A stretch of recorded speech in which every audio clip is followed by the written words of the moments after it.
अपना महाभारत की किताब चल रही है पुस्तक, उसमें आज अपना 12th नंबर का अध्याय है द्रौपदी का स्वयंवर।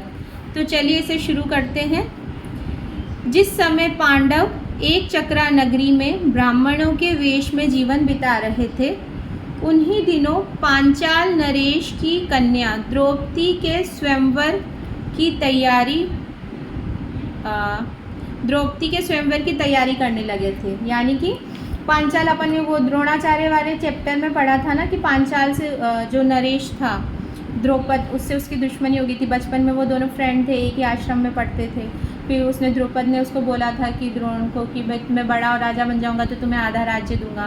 फिर वो जो द्रोणाचार्य थे वो पहले गरीब थे, फिर वो एक दिन ऐसे ही चले गए कि मेरे फ्रेंड से मैं चलो, अब वो तो बड़ा राजा बन गया तो आधा राज्य नहीं तो कुछ ना कुछ तो मुझे देगा। पर उसने उसका मजाक उड़ाया था फिर द्रौपद ने कि भाई दोस्ती तो बराबरी वालों में होती है, राजा की दोस्ती राजा से होती, गरीब से थोड़ी होती है ऐसा। तो फिर उनमें दुश्मनी थी। वही वाला कौन है यहाँ पर? द्रुपद है। और उसी द्रुपद की बेटी कौन है? द्रौपदी है। ठीक है, अब देखो, तो ये बोल रहे हैं कि जब एक चक्रा नगरी में रह रहे थे ना, ये जो अपन ने प्रीवियस चैप्टर पढ़ा था रक्षा वाला पांडवों का, तो उसी समय क्या चल रही थी? द्रौपदी के स्वयंवर की तैयारी, मतलब शादी की तैयारियां चल रही थी। जो राजा द्रुपद थे वो अपनी बेटी के लिए स्वयंवर रखने वाले थे। एक चक्रा नगरी के ब्राह्मणों के झुंड पांचाल देश के लिए रवाना हुए। जो एक चक्रा नगरी में जो ब्राह्मण रहते थे ना, उनका ग्रुप एक्चुअली किसकी वाइफ थी सबसे पहले? अर्जुन ने जीता था स्वयंवर में उसको। अर्जुन 5 पांडव में से थर्ड नंबर पर। ठीक है, हाँ। तो एक चक्रा नगरी के ब्राह्मणों के झुंड पांचाल देश के लिए रवाना हुआ, यानी ग्रुप पूरा एक चक्रा नगरी का ब्राह्मणों का पांचाल देश के लिए गया। पांडव भी उनके साथ ही हो लिए। पांचों भाई माता कुंती के साथ किसी कुम्हार की झोपड़ी में आ टिके, यानी पांचाल जगह में पहुंच गए देश में, और पांचों पांडव भी अपनी माँ के साथ में वहाँ पर एक कुम्हार की झोपड़ी में रहने लगे पांचाल में जाकर। पांचाल देश में भी पांडव ब्राह्मण वेश ही धारण किए रहे थे। जैसे एक चक्रा नगरी में ब्राह्मण बन के रह रहे थे, तो पांचाल में भी क्या बन के रह रहे थे? ब्राह्मण ही बन के रह रहे थे। इस कारण कोई उनको पहचान न सका। स्वयंवर मंडप में एक बृहदाकार धनुष रखा हुआ था, यानी कि इस तरीके से पैराबोलिक एक धनुष रखा हुआ था स्वयंवर मंडप में, जहाँ द्रौपदी का स्वयंवर हो रहा था वहाँ पर, जिसकी डोरी तारों की बनी हुई थी। जो इसकी जो ये थी ना डोरी, वो किसकी बनी हुई थी? तारों की बनी हुई थी। ऊपर काफ़ी ऊंचाई पर एक सोने की मछली टंगी हुई थी। एकदम ऊपर काफ़ी ऊंचाई पर क्या? एक मछली, सोने की मछली टंगी हुई थी, यानी कि गोल्ड की एक फिश से बनाकर टांगी हुई थी। उसके नीचे एक चमकदार यंत्र बड़े वेग से घूम रहा था। ऊपर यहाँ पर सीलिंग में एक सोने की मछली टंगी हुई है और एक धनुष है ना? धनुष तो जानती हो तुम। और नीचे एक चीज़ घूम रही है बहुत तेज, जिसमें उस मछली की मिरर इमेज दिख रही है। वो रोटेट कर रही है और ऊपर वाली मछली की क्या दिख रही है? मिरर इमेज दिख रही है। यहाँ तक समझ में आ गया? ठीक है, तो वही बोल रहा है कि उसके नीचे एक चमकदार यंत्र बड़े वेग से घूम रहा था, यानी स्पीड में नीचे कुछ घूम रहा था।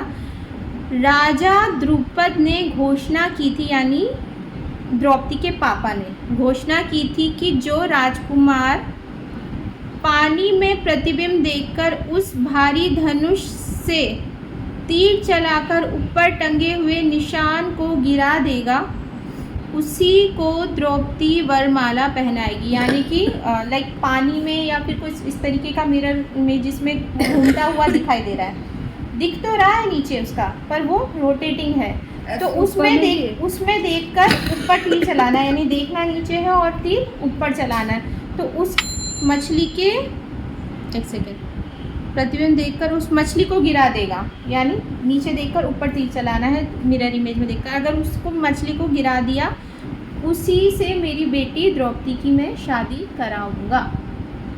ठीक है। इस स्वयंवर के लिए दूर दूर से अनेक वीर आए हुए थे।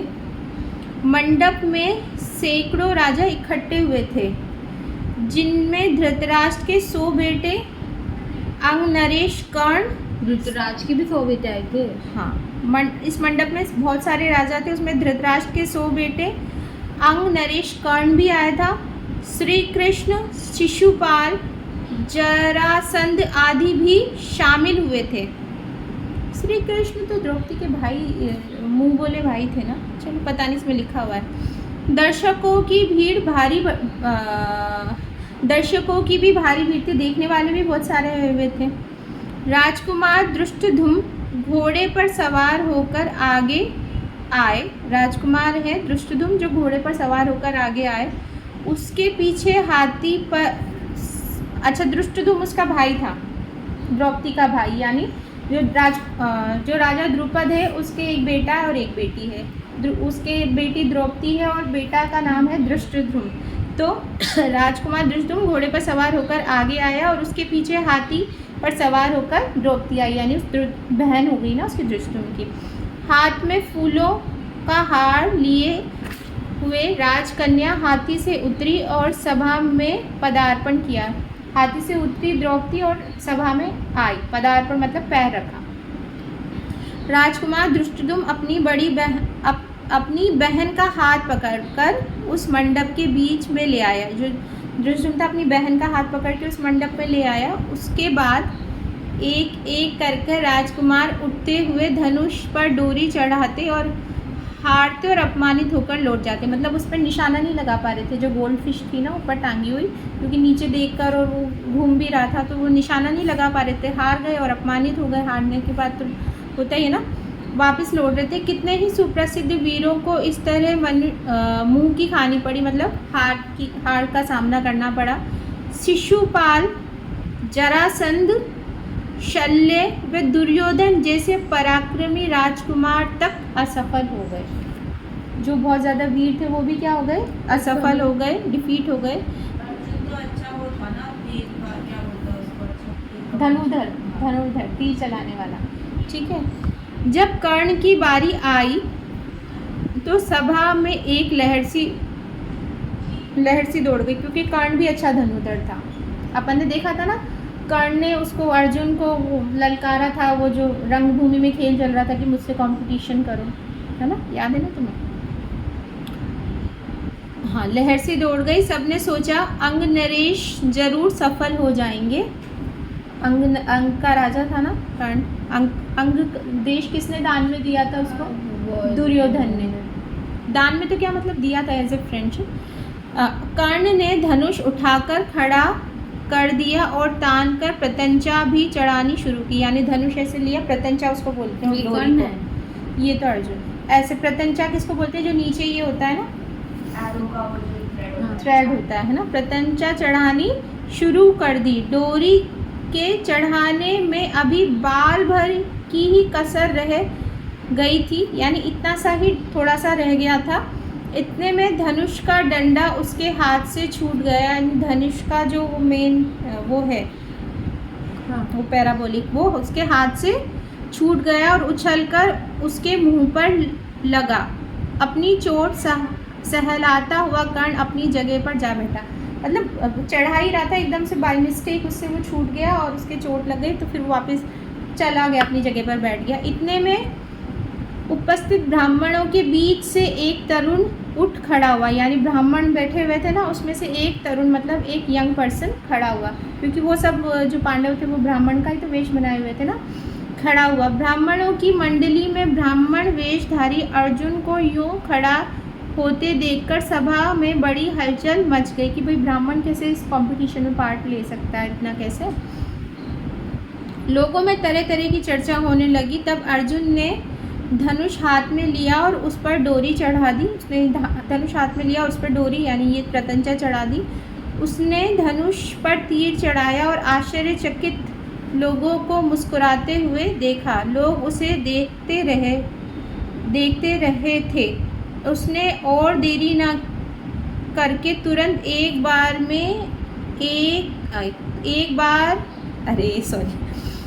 आश्चर्यचकित हुए लोग उसे देख रहे थे। उसने देरी न कर तुरंत एक के बाद एक 5 बाण उस घूमते हुए चक्र में मारे और हजारों लोगों के देखते देखते निशाना टूटकर नीचे गिर पड़ा।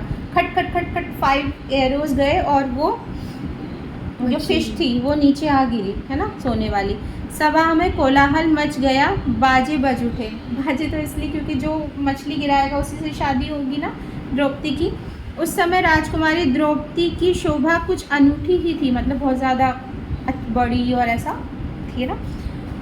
वह आगे बढ़ी और सकुचाते हुए लेकिन प्रसन्नतापूर्वक ब्राह्मण वेश में खड़े अर्जुन को वरमाला पहना दी।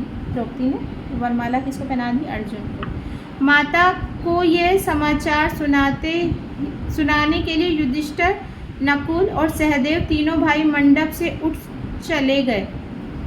अच्छा, मंडप में वो बाकी के भाई भी बैठे हुए थे, युधिष्ठिर, नकुल और सहदेव। तो ये कि भाई भीम ने एरो मार दिया और वो उसकी द्रौपदी से उसकी शादी हो गई। तो ये बताने के लिए कहाँ चले गए? अपनी माँ को बताने चले गए। परंतु भीम नहीं गया, पर भीम वहीं था। कहाँ पर? जहाँ पर ये कंपटीशन हो रहा था ना। उसे भय था कि निराश राजकुमार कहीं अर्जुन को कुछ कर ना बैठे, यानी जो राजकुमार डिफीट हो गए थे वो अर्जुन को कुछ कर नहीं दे, क्योंकि अर्जुन ने क्या किया है? जीत लिया है ना, बाकी को सबको डिफीट कर दिया काइंड ऑफ। तो वो भीम अर्जुन की रक्षा करने के लिए वहीं पर रुक गया। भीमसेन का अनुमान ठीक ही निकला, यानी कि भाई उसको नुकसान पहुंचाने के लिए लोग आए ना। राजकुमारों में बड़ी हलचल मच गई। उन्होंने शोर मचाया। राजकुमारों का जोश बढ़ता गया। ऐसा प्रतीत हुआ कि भारी विप्लव मच गया, कि सब लोग उसका बोलने लगे ना, ये ब्राह्मण कहाँ से आ गया बीच में, उसने कैसे ये तीर चला दिया और कैसे द्रौपदी मिल गई, हम सब कैसे हार गए। तो सबको क्या हुआ? बहुत कोलाहल सा मच गया। यह हाल देखकर श्री कृष्ण, बलराम और कुछ राजा विप्लव मचाने वाले राजकुमारों को समझाने लगे। कौन समझाने लगे? श्री कृष्ण और बलराम, जो ये मचा रहे थे ना खलबली, उनको समझाने लगे। वे समझाते रहे और इसी बीच भीम और अर्जुन द्रौपदी को साथ लेकर कुम्हार की कुटिया की ओर चल दिए। तो वो समझा रहे थे, इसी में वो बीच में मौका पाकर अर्जुन और भीम द्रौपदी को लेकर चले गए जहाँ पर वो रुके हुए थे। जब भीम और अर्जुन